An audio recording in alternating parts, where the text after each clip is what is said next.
You have $1,000. Maybe it's sitting in your account right now. Maybe it's been sitting there for months because you're not sure what to do with it. Maybe you keep telling yourself you'll figure it out later. Here's what nobody tells you about later. That $1,000, depending on one single decision you make today, becomes either $1,161 or $217,000. Same money, same person, same 30 years. The only difference is what you did in the next 10 minutes. So stay with me, because by the end of this video, one number is going to bother you.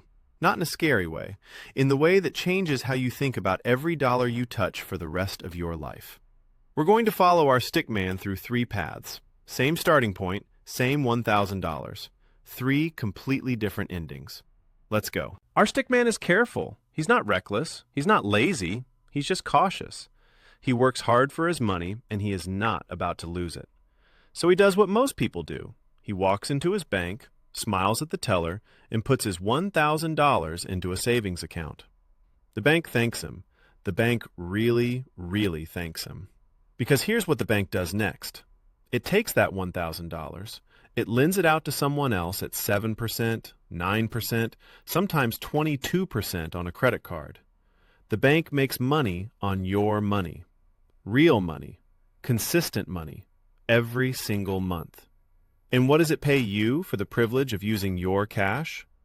The average savings account in the United States pays 0.5% interest per year. Not 5%, 0.5. Let's run the math honestly. Your stick man's $1,000 at 0.5% annually. After 10 years, $1,051. After 20 years, $1,105. After 30 years, $1,161. He started with $1,000. After 30 years of discipline, of not touching it, of doing the responsible thing, he has $1,161. He made $161. That's not the part that bothers you yet. This is.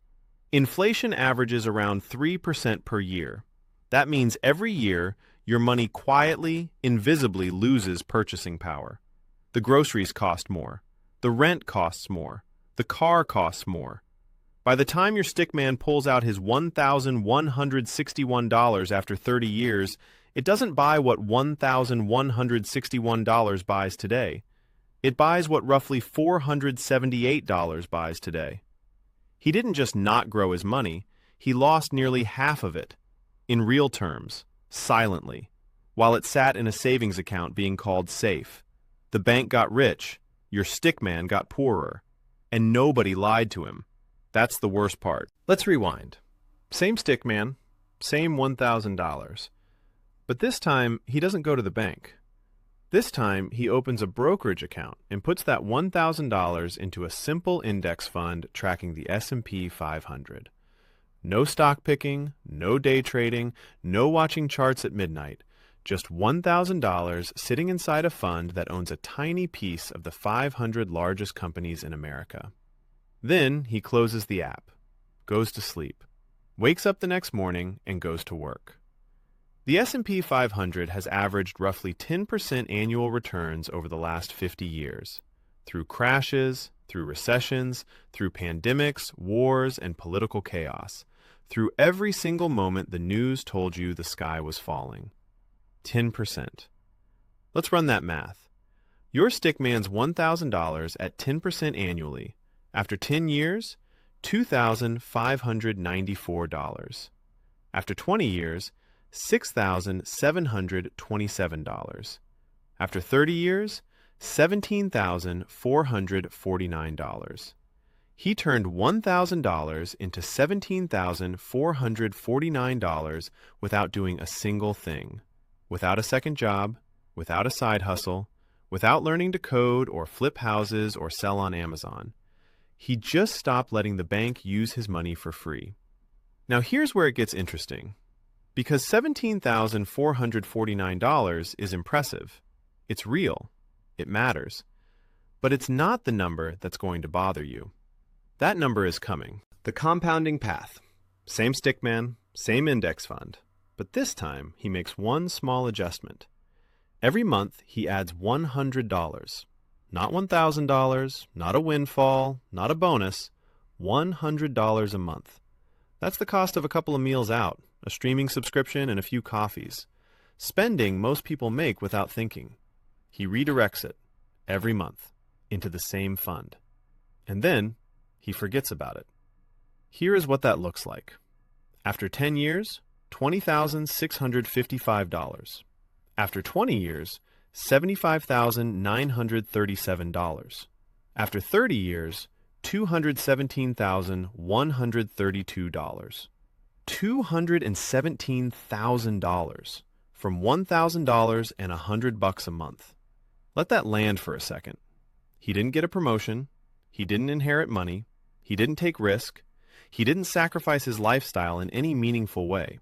He just stopped leaving money on the table every single month and let time do the heaviest lifting.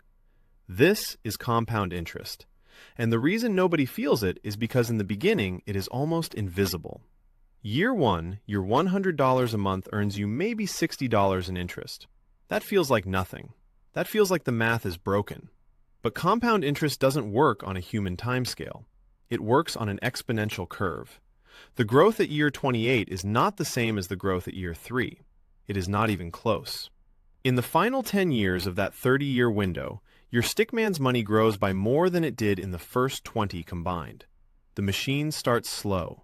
Then it becomes unstoppable. But here's the thing about unstoppable machines. They need time to build momentum. And time is the one thing you cannot buy back. The real cost. Let's talk about the number that actually bothers people. Not the final balance. The delay. Take your stickman. Same plan, same $100 a month, same index fund. But instead of starting today, he waits. Just 5 years. He's busy. Life is expensive. He tells himself he'll start when things settle down, when the raise comes through, when the debt is paid off, when the timing is better. 5 years later, he starts. Here's what that 5-year delay costs him at the end of 30 years. He doesn't end up with $217,000. He ends up with $130,000. He lost $87,000. Not because he spent it. Not because he made bad decisions. Not because anything went wrong. Because he waited 5 years to start. $87,000 evaporated from his future, silently, while he was waiting for a better time to begin. And the brutal truth is this: there is no better time. The best time to start was the day you got your first paycheck. The second best time is today. Not next month when the subscription renews and you'll reassess the budget. Not after the holiday. Not in the new year with the fresh start energy. Today. Because every month you wait is a month the machine isn't running. And the machine does not offer refunds. We started with a stickman holding $1,000. You remember what he looked like. Standing there, deciding. Here's the thing. This was never a video about $1,000. $1,000 is just clear enough to see the math, clear enough to feel the difference between $1,161 and $217,132, clear enough to make the gap impossible to ignore. But the real lesson isn't about the money. It's about what money actually is. Money is stored time. Every dollar you earn is a piece of your life you traded for it. Hours you spent working, commuting, performing, producing. And when you let that money sit in a savings account earning nothing, when you let the bank use it for free, when you wait another year to start, you are not just losing money. You are losing time you already spent. The stickman made his choice. Now you make yours. If this video changed the way you think about your $1,000 or the $100 a month you've been spending without thinking, hit subscribe. Because this is what we do here.